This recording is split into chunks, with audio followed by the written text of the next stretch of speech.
them down soft, press. Press. Press. Drop them nice.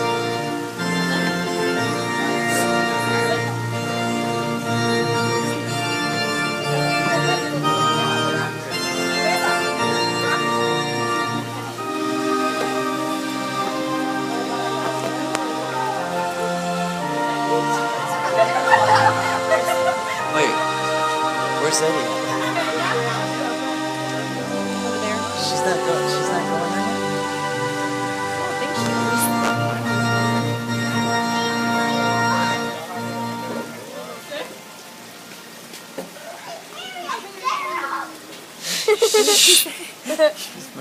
What did he say? We're going to get started this evening with a quick prayer. Noah.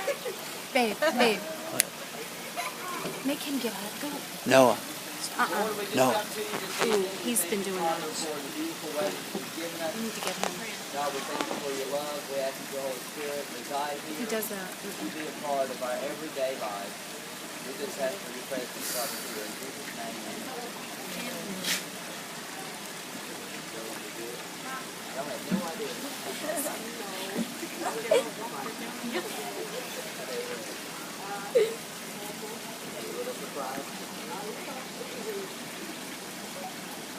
Oh my gosh, babe. Let's go. Say they've been married 2 times in one day. Is anybody here that can say that? They're the same person. Let's clarify that. You've been married to the same person 2 times in one day. So we're going to call Genesis and make sure that we're not setting any records. He's not being hamed, not at all. I've had the opportunity No video games. to meet with them Tomorrow. over the last No. several weeks to impart the little bit of knowledge that I have gained in 15 years of marriage, which I could probably put in the palm of my hand. But I do know this, that when you commit your ways to God, when you make Him the center of your life, you don't have to worry about the other things. Sweat the small stuff, He'll take care of that stuff. So what I'm going to do is just speak to them for a few more minutes about marriage, and we'll go forth with the ceremony. That's all right. Yeah. Unless somebody has a mic. Check 1, 2. No mic? That's great. No videotaping either. Pictures are allowed, but no videos. I'm just kidding. So we talked a little bit about what it means that to be one, right? And we talked about how when 2 people come together, they're very different, got different backgrounds, different parents, different ideologies on life, maybe even different faith. Somehow or another, when you get married, you merge into life. You're not going to do it now. Why aren't you up there? You actually different families of 2 different last names. We want to come together and merge those. Oneness doesn't happen overnight. As a matter of fact, it takes a lifetime for you to finally be one. But every day, if you think little of yourself, think little of the other, you'll find that merging eventually takes place. When you quit thinking as just yourself and I, but you think more we than anything else. When you begin to start living for somebody else. See, that's one of the problems with marriage. There's a lot of problems with marriage. One of the problems is trying not to think just about you. Because we talked about we're very selfish people. It's very difficult to be unselfish. It's very difficult to love unconditionally. Because all we've pretty much known is love with conditions. But inside marriage, it's different. You have to love whether you're loved. And you have to respect whether you're respected. And that's the beautiful thing about marriage is that you no longer have to do it by yourself.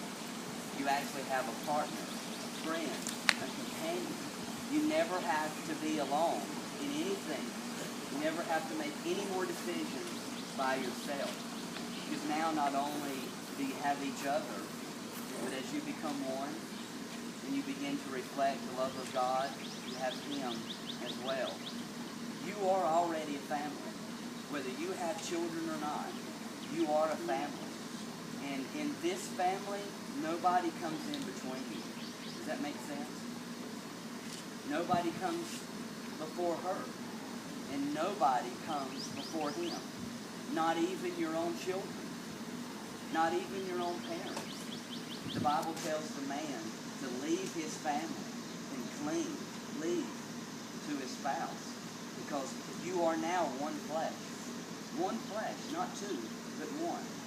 Just like God is three in one, you now two are one. But it doesn't happen just instantly. It takes work. Right now you're in that honeymoon stage. He really can't do anything wrong. She can't really do wrong. You walk like this, sticking that right foot out wherever you go. But over time you'll see that he has bad breath. And sometimes his feet stink. But that's when forgiveness and grace and compassion take over. And when he doesn't deserve forgiveness and you give it, it humbles him. And vice versa. When you treat each other like you treat yourselves, that's exactly what God wanted us to do. We're pretty good to ourselves, right? You know, we eat, sleep, everything we do pretty much is for ourselves. But now you can't no longer think like that. Paul said, when you were a boy, you thought like a boy, like a child. You're no longer a child. You're a man. You are now a husband. There's not really a manual for it. There's a few scriptures in the Bible that tell men what to do. And we talked that the Bible actually tells the husband to love the wife. You know, the Bible doesn't tell the wife to love the husband. Right, you got it. We already talked about it. Yeah, the Bible says that she has to respect you. You have to respect him if he's not loving you, and you have to love her if she's not respecting you. If all of your needs are being met by her, and all of her needs are being met by you, you don't have to go around looking for those needs. So no longer can you just be acting in and of for yourself. All your decisions, even though you are the man and you are the leader, they should go before her. And all the decisions and things and desires and dreams that you have, you will give to him. So one of the very first things that I want to make sure that y'all do is build your marriage upon the rock, not the sand. You ever go to Sandcastle? How long did it take before the waves of the ocean washed it away? And it looked as if it never even existed, right? You spent hours and hours on the beach working in that, making the castles and the moats, and within a second, one wave, one wind came along and knocked it completely down. We're not supposed to build houses on sand, are we? This beautiful house behind us, it's layered up on 12 to 8 inches of concrete. Before they even laid the first brick, the first window, or first door, they had to make sure that foundation was tested. And they came in with machines and equipment, and they pressurized it to make sure that years down the road, whatever family was in there wouldn't have to worry if a little bit of wind or a little bit of rain came. Right now, in your honeymoon stage, these first several weeks and months and years, it's imperative, it's critical that you work on your foundation. And I'm going to tell you, that foundation has to be Jesus. It has to be God. It's not just about going to church on Sunday morning. It's not just about saying your prayers at night or before maybe you eat. That's not him being at the center. That's what other Christians do. You know what the divorce rate is with other Christians around the world? It's the same. In the Christian world, the divorce rate is just as high as those who don't know him. We've talked about why that is. It's emotions, right? We have a tendency to make all of our decisions out of emotions. If something makes us happy, we go over here. If something makes us sad, we go over here. But see, sadness and happiness, they're just emotions. If you're getting married just to be happy, you're not going to make it. If you're getting married just because she makes you happy, or just because he makes you happy, it's not going to work. Why? Because happiness is an emotion. It's eventually going to flee. Now, right now, you know nothing of that because you know this. Right? But in a few short years, especially when you have children, you have a house, you have bills, and you don't quite feel for each other the way you felt, this is when we want to make sure that you have that strong foundation. That's why it's so important now, even in the honeymoon stage, when there's all this love and feeling and infatuation, that you start your marriage off right, consecrating it before God. Divorce is not an option. Hate is not an option. You don't hate yourself, you can't hate her. You only have one option, and that's unconditional love. You have became one. You became one this morning. You're becoming one every single day. Work on that. Every day you say, what can I do to be one with humanity today? And add a brick. Put a little concrete on that wall of trust. And you, every day, when you're hustling and bustling and you're at the job and you're trying to make ends meet and you haven't seen each other hardly except for late at night, send that text during the day. Send that message during the day. Put a little letter in his lunchbox. Just letting him know that you're still his number one. Even though that love may fade away, you will always know that you have that love of God, whether you're good or bad. We've talked about that, right?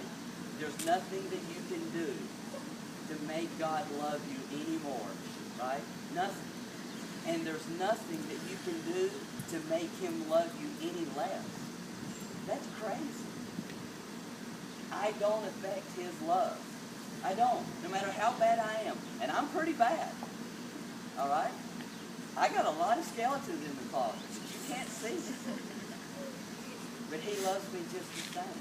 And he forgives me when I come humbly before him.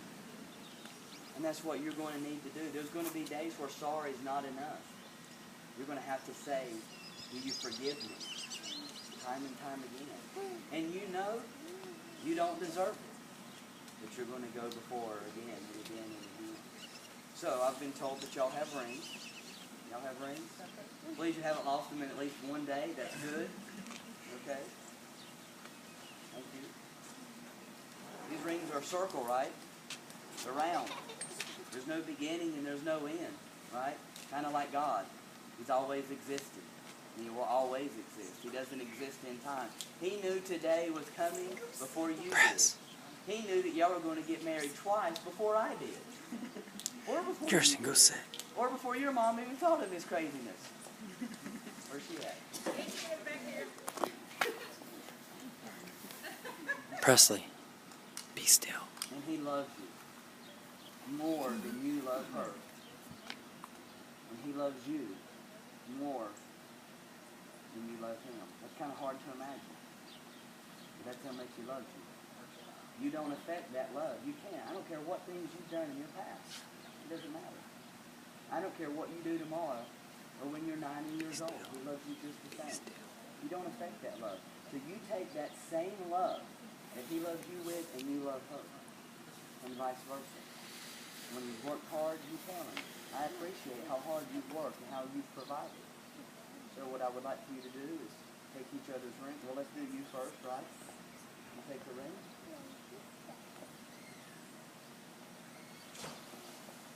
I'm going to get out my notes, if that's all right with you. Because y'all didn't prepare vows, did you? I didn't think so. I didn't write them for you.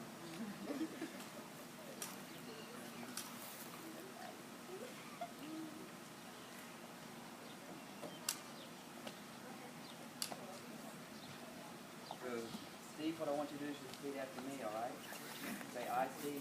I, Steve, Take Humana take Humana to be my wife, to be my wife, to have and to hold to have and hold from this day forward, from this day forth, for better, for worse, God and Lord, for richer, for poorer, awaken for in sickness and in health, sicknesses and health, to love and to cherish, love and strength, till death do us part, till death is part, or the Lord comes back.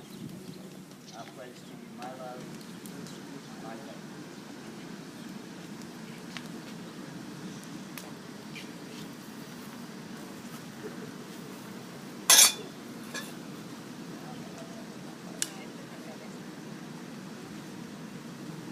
Ready?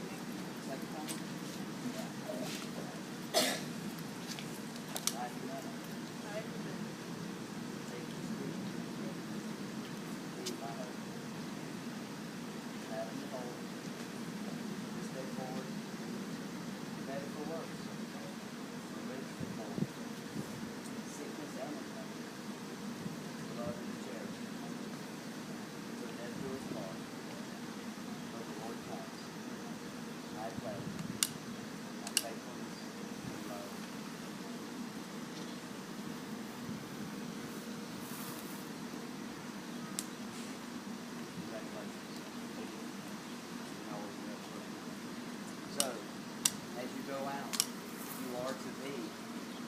reflection of God's love to the world. People should look to you and see God. Are we doing that? Y'all want to do a basic stand lit? Alright, so.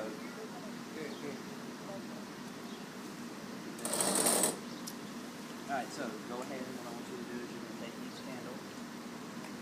Ready to go and see what it's going to light? Alright, so you take a candle and you take a candle.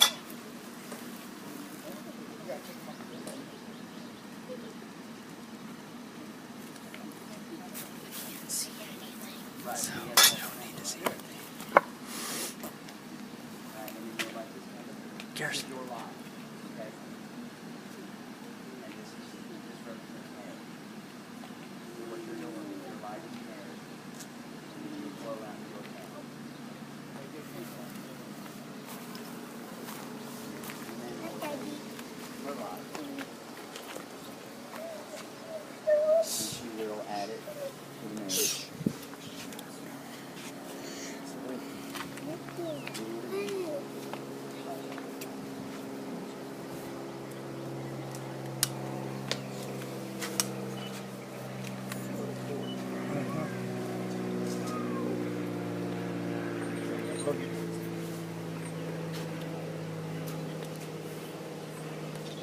What that basically symbolizes is that you've now lit the candle of marriage and blew out your own light. And so now that candle will eventually burn out in reality. So I'd like for you to raise the veil and give a big old smoochie, probably like you did today.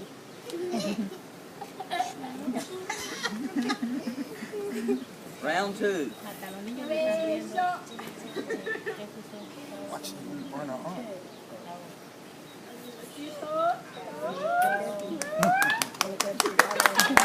All right.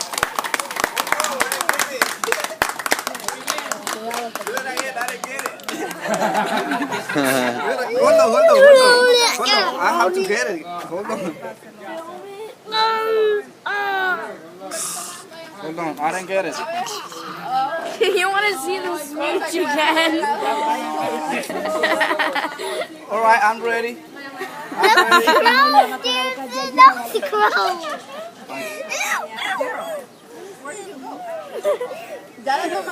Yeah, I got it. No.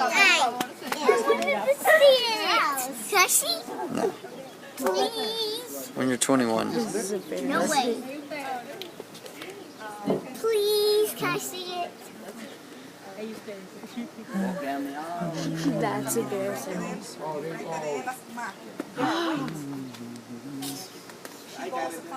Oh, okay. She wants to walk with you. Go Noah. Oh, I hurt my... Eddie, there's a bug on your chest. Eddie, there's a bug on your chest. You want them in front? They come in front? Don't step on the chest, Chris. There's a bug on your chest. Watch out, Gabe. There's like a bunch of bugs. Don't worry about it.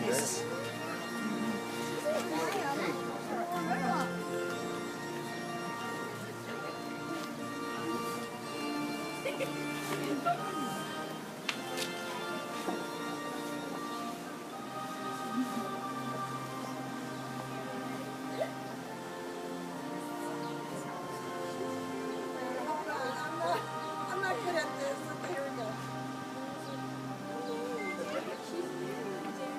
Looks like somebody's taking professional pictures. I don't know. She seems to kind of have a nice camera.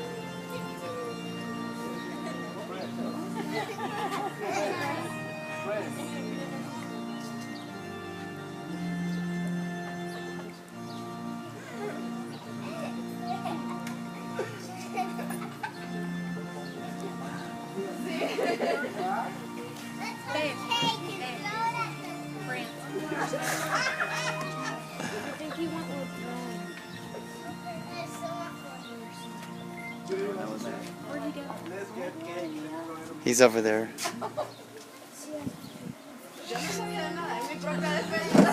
Hey, was your picture taking and stuff up here under the thing? Okay. No.